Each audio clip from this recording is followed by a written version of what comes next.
What's going on, world? Thank you guys for tuning in to A Connection TV here on YouTube and watchactv.com, the two places on the World Wide Web where we actually adopt similar connections despite our differences. And welcome to Culture Club. Like we do on every episode, we're going to reintroduce ourselves from our right to our left. State your name, your IG handle, or social media handle.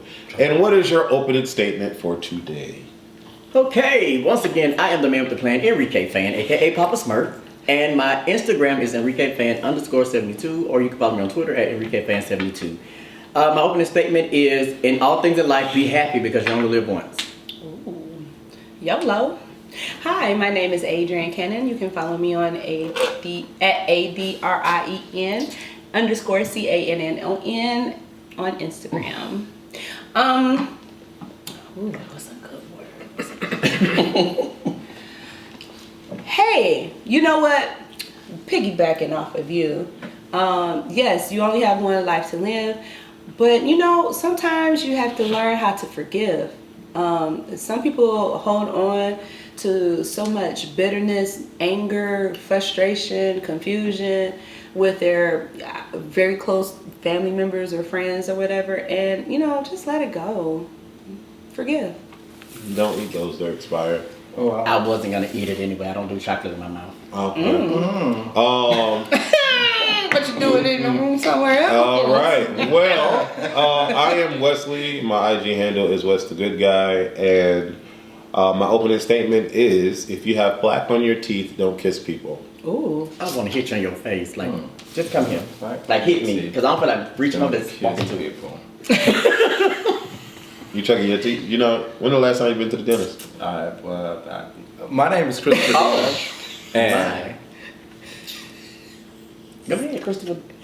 Dion. W. And the handle is Chris DEONW. That way. And my opening statement would be to be or to not to be. Oh, That is the question. to be or to not to be? All right. I'm just playing. Look at here, man. I just say this. I say,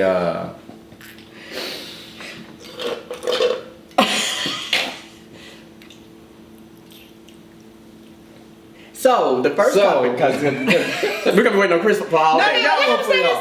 I ain't got one for y'all, but I'm going to have a closing statement, though, so let's go. All right. All right. Well, the topic for To be or not to today be, what's is the starting at opening 8:19. The topic for today is we'll start with Big Brother, okay?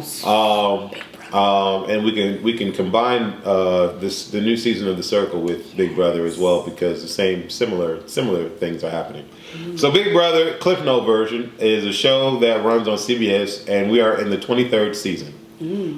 Since its inception, there has not been a black winner in the United States of America. There's been a black winner in Australia, a black winner in Canada, and Tamar Braxton could be considered a black winner in U.S., but that is celebrity. Big Brother is not regular Big Brother. Normally what happens on Big Brother is that a white person wins.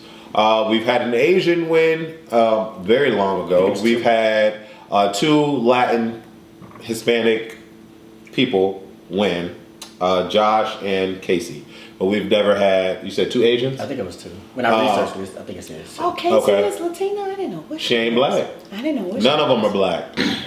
So this particular season 23, we have this historical alliance, probably one of the best alliances ever on Big Brother, known as the Cookout. They started their alliance week 1, and they've been together ever since. And they've gotten their whole alliance of black people to the very, very end stretch. Okay? One of the issues, or the major issue with this, is that a lot of people are calling it reverse racism. A lot of people are bringing up the concept of there being a racial war, because the Cookout literally and specifically only kept members that are black within their alliance to ensure that a black winner would make it to the end of Big Brother. So everyone on Big Brother that is not black has been booted out for that particular reason, that they are not black. And a lot of people have tried to correct me and say, no, it's because they're not in the Cookout Alliance. Well, they're not in the Cookout Alliance because they are not black. And so therefore, that's why they were kicked out. I have made it known on my reviews that I don't particularly like that concept of the cookout or that part of the cookout, because I feel like white people have been getting away with sticking to their own without making it known that they're sticking to their own.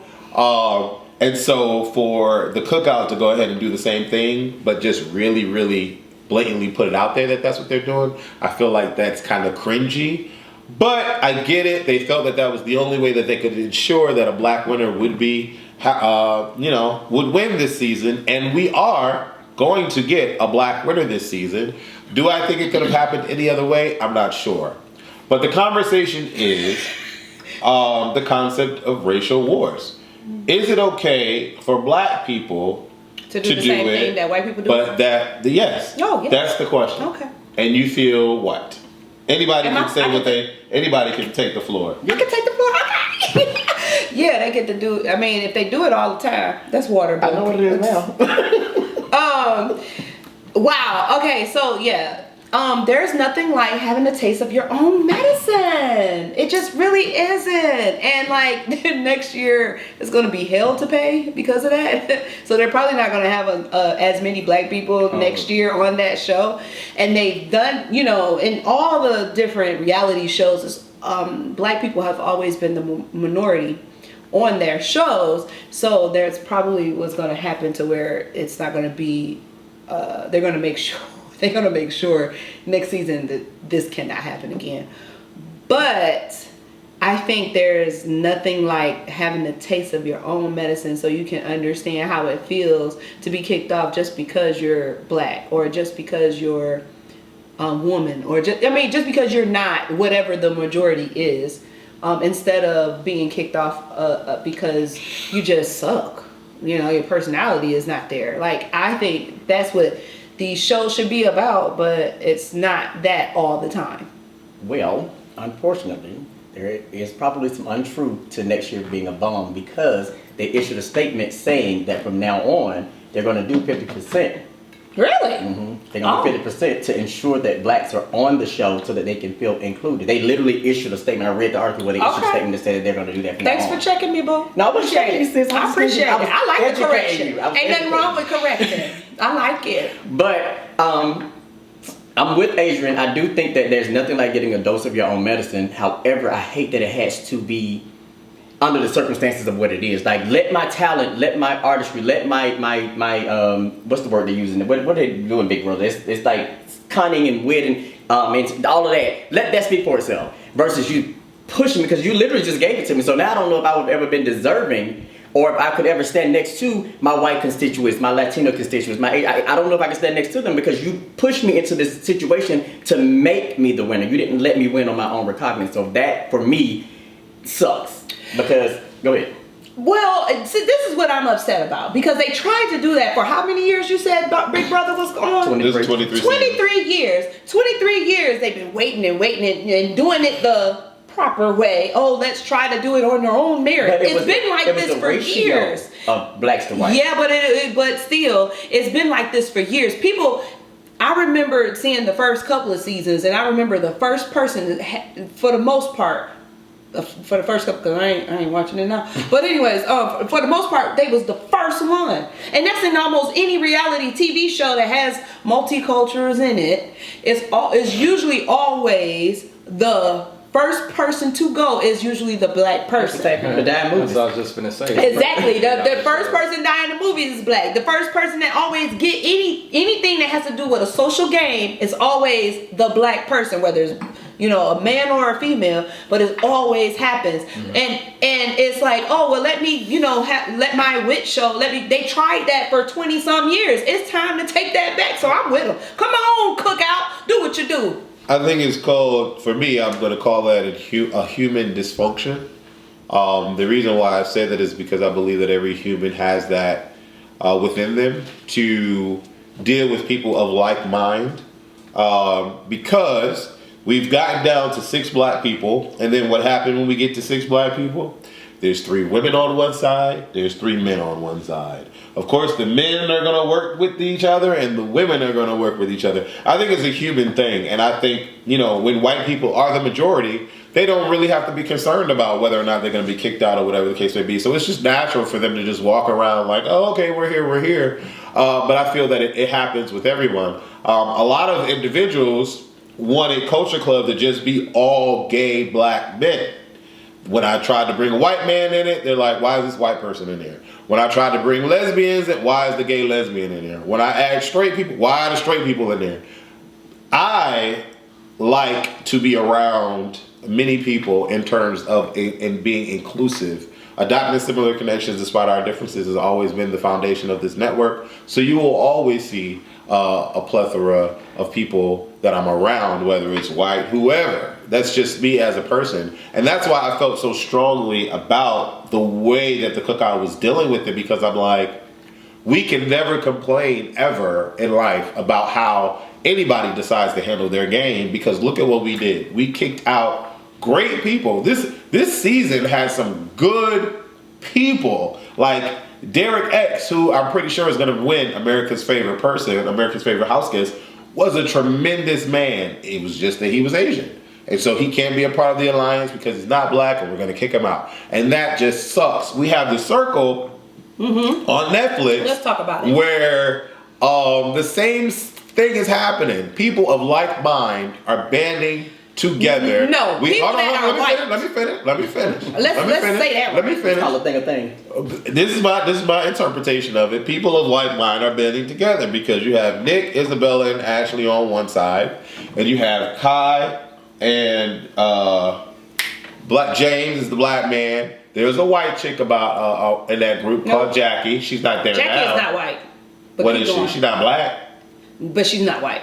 She ain't black. She's of some type of minority descent. And then you have Daniel, who was white. He just so happened to be gay. He just so happened to be gay. So that was the only person. But that wasn't. I don't think that was on purpose. I don't think it was on purpose for Kai's set to be, oh, this is only the minority group. It's just like you said, and people of like mind. Because Daniel is white, and he was never, shunned away because of his skin color for Kai's side.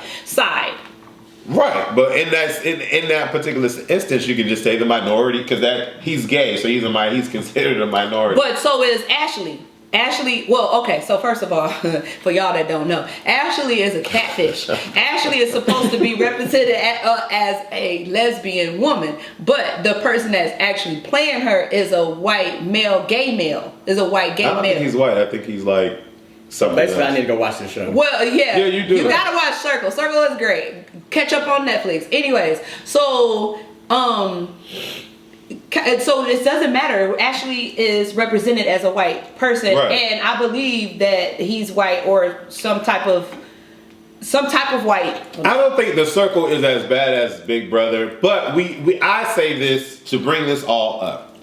I think as a people, we should try to fix this concept of just dealing with what we're used to or dealing with what we know, because I feel like in life we can open up ourselves to many more opportunities.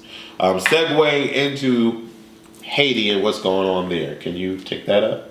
Okay, so Haiti has been ravaged by multiple things.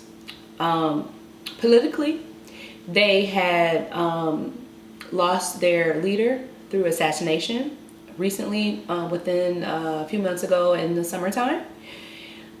They've suffered through a devastating hurricane. And it's just a lot of things that's going on other than those two major things that Haiti has been dealing with for several years. And there has been Haitians that fled the country in search for asylum. There was some type of notification that they received. I believe they were hiding out in Chile, or they were staying in Chile for a little while, or something to that effect. And they heard that, hey, now is the time to come to America. We're opening up.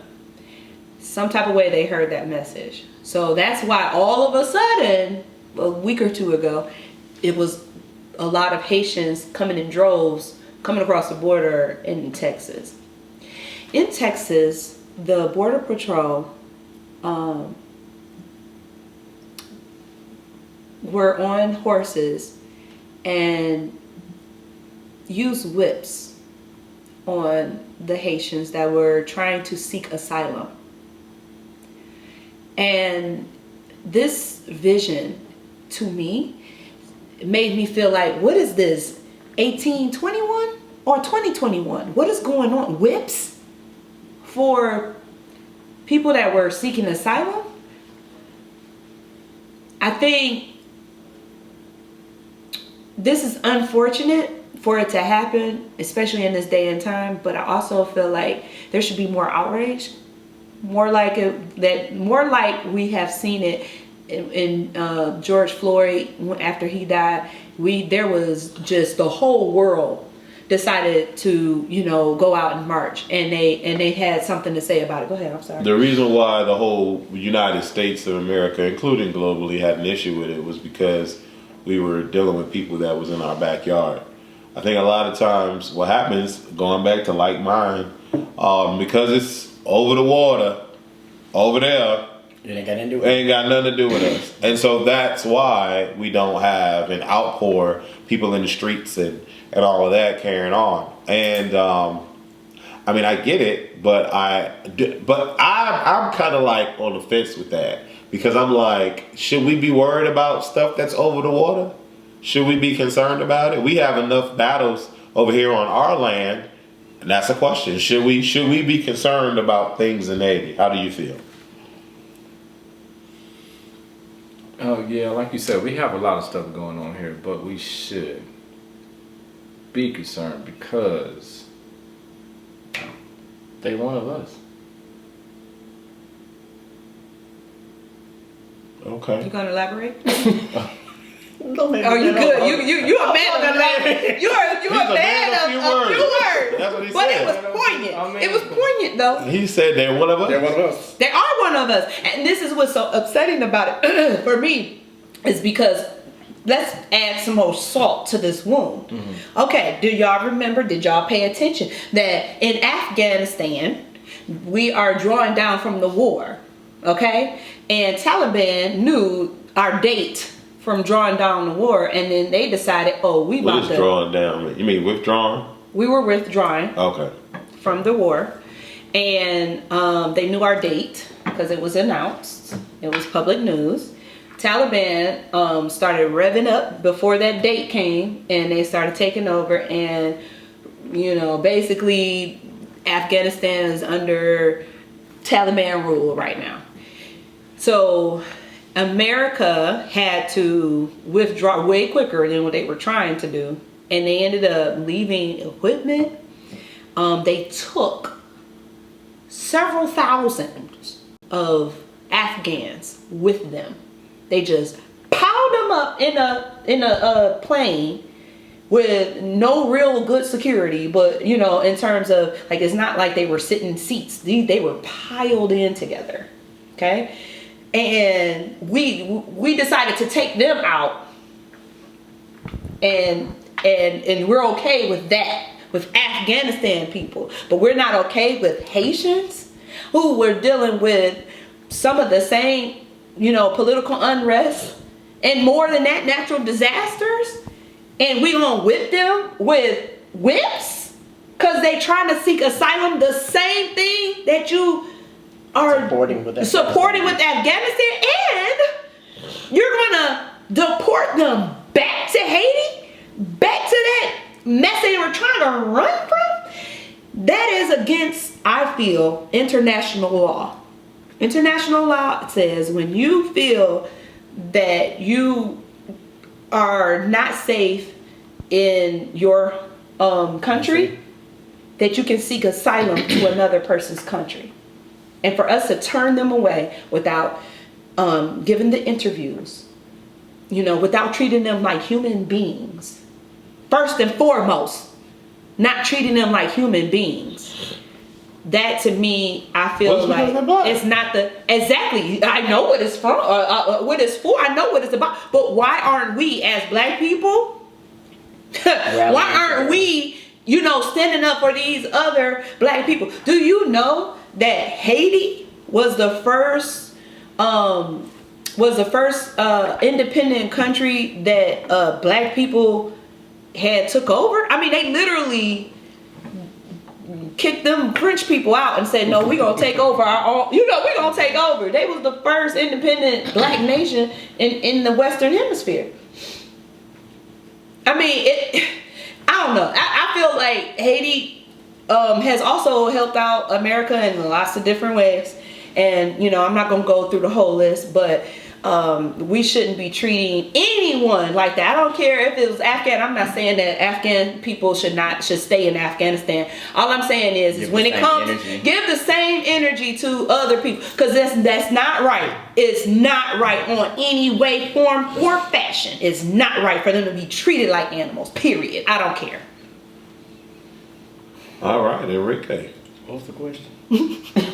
How do you feel about what's been going on with Haiti? So, and it's my statement is gonna be a catch-22 because I'm a person who stays in my own lane, and I always tell people I mind my own business. I always worry about what conflicts my life, what I'm dealing with, and things like that. I just started to research Haiti until Adrian dropped it in the group about 2 or 3 weeks ago, mainly because it wasn't my business, and that's why I said it's a catch-22, because I'm with you guys to say that we should be doing more or trying to do something, but I'm guilty of it myself because I only worried about my lane. And it wasn't where I said, well, I'm going to have tunnel vision through life, I'm going to stay in my lane. It's not that I think like that. That's just how I've been brought up to make sure that I'm good, my family's good, and all that, so I don't ever really think outside of that. I do feel that they should give the situation the same exact energy, because if we are all human beings, regardless of race or color, we are all human beings. So treat everybody as you want to be treated. And I think that if more people govern themselves in that manner to treat people the way they want to be treated, it would be different. Now, I will say this as an example. I have a 13-year-old stepson, and I'm always trying to teach him that the energy that you put out, you're going to always get back.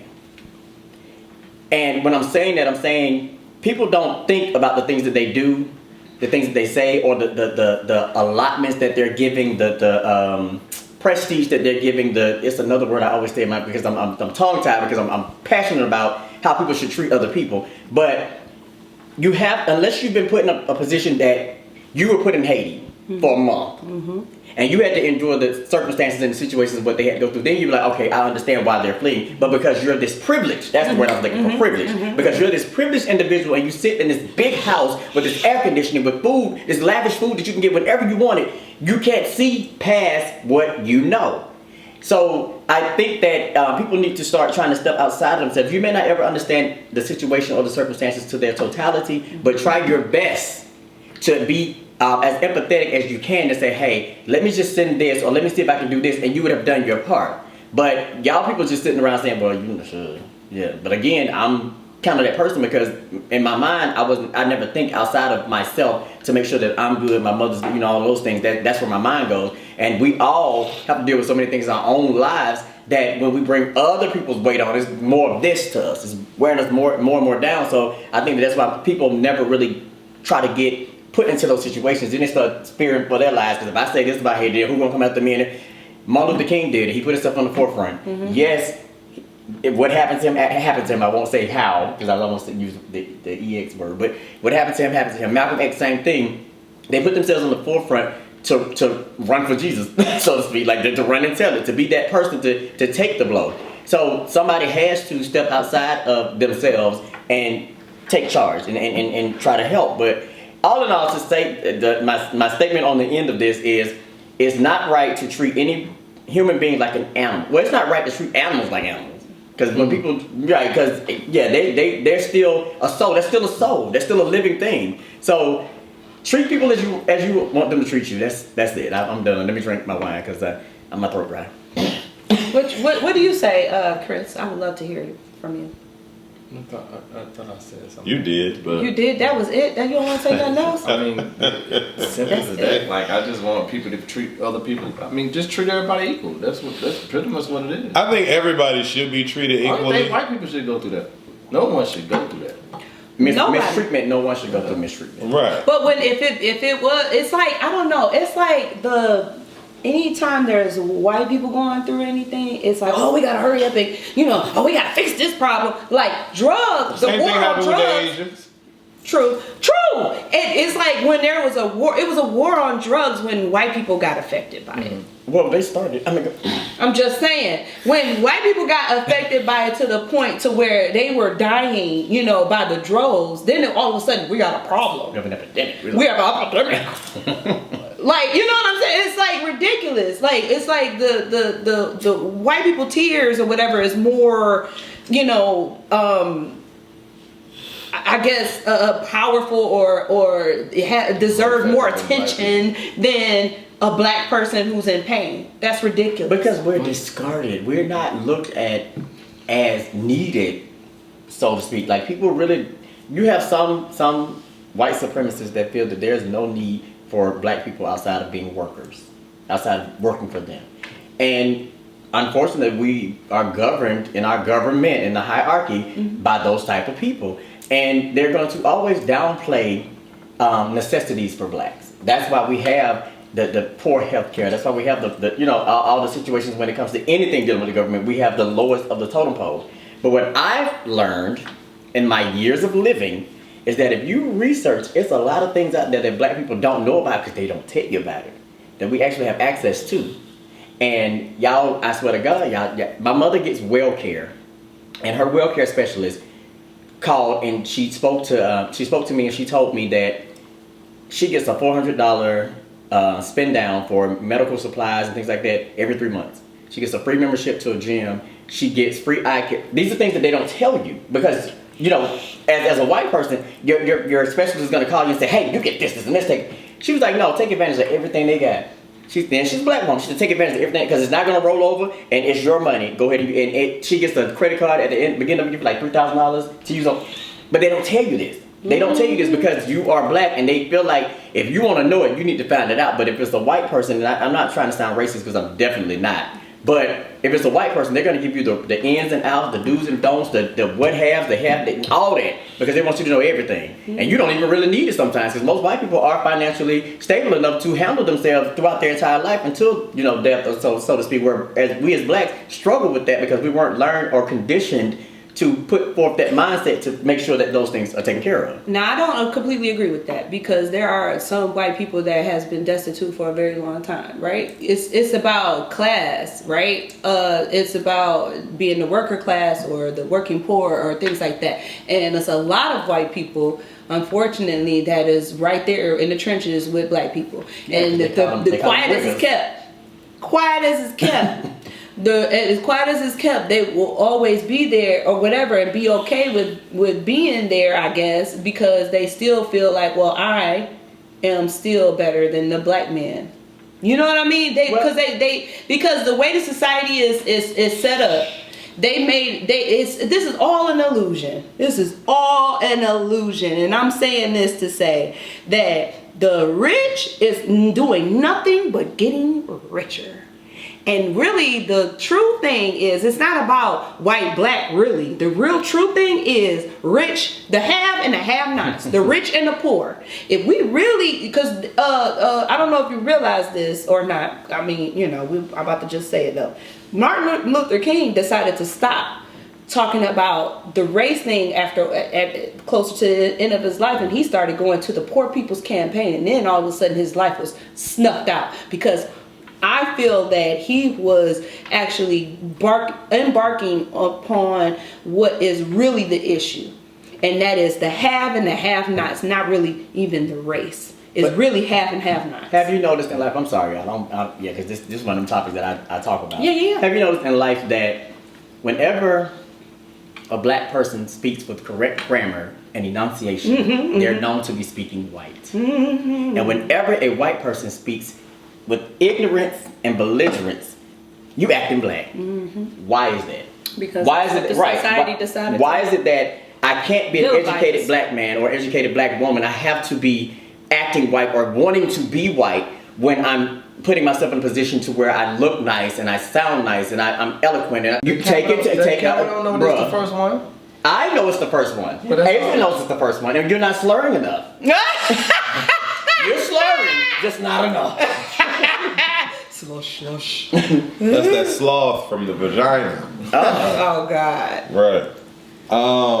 I've lost my whole train of thought. I mean, yeah, it was on you. Yeah, I lost my whole train of thought. All I can say is, like I said, live and let live, and learn in the process. Like I said, that's it. All right, so state your name and your closing statement. Okay.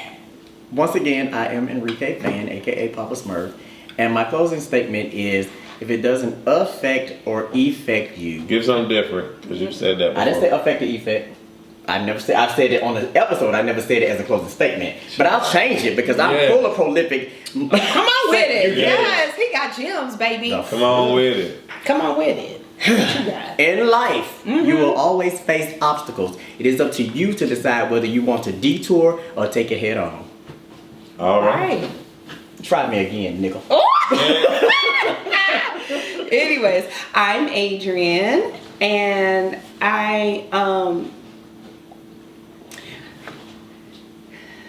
people, we need to unite, period. I don't care what you are, where you come from, what your background is. We just need to unite for what is right. Let's get to what is right and flip this whole society on its head, because I don't like the way things are going, and I think most people don't. And it's crazy that we're divisive over silly little things. When we're at the core, we all want the same things. We want fairness, we want to be able to have happiness, and we want to live life. So why not just band together and make sure that things are more equitable? I am Wesley, and I feel like